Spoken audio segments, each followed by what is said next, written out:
ഒരുപാട് സ്ത്രീകൾക്കുള്ള വഴിയമ്പലം പോലെയായിരുന്നു അയാളുടെ ജീവിതം.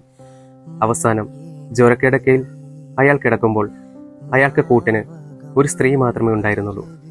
അയാളുടെ ഭാര്യയായിരുന്നു അത്. തൻ്റെ ഭാര്യയോട് ഇങ്ങനെ കുമ്പസരിച്ച് അയാൾ കടന്നുപോയി.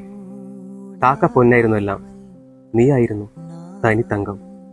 ഇതുകൊണ്ടൊക്കെ തന്നെയാണ് സച്ചിദാനന്ദന്റെ കവിതയിൽ എന്നതുപോലെ ഓരോ പുരുഷനും ഇങ്ങനെ ചോദിക്കേണ്ടി വരുന്നത്: ഈ സ്ത്രീയെ ഞാൻ ഇന്നോളം സ്നേഹിച്ചിട്ടില്ല. ഒരിക്കൽ കൂടി മാപ്പ്, നിന്റെ ഉള്ളിലെ ഓംകാരങ്ങളെ തിരിച്ചറിയാത്തതിന്, ഉടലിനെ ഒരു സത്രമായി കണ്ടതിന്, മിഴികളിലെ തിരുനാളങ്ങൾ കെടുത്തിയതിന്.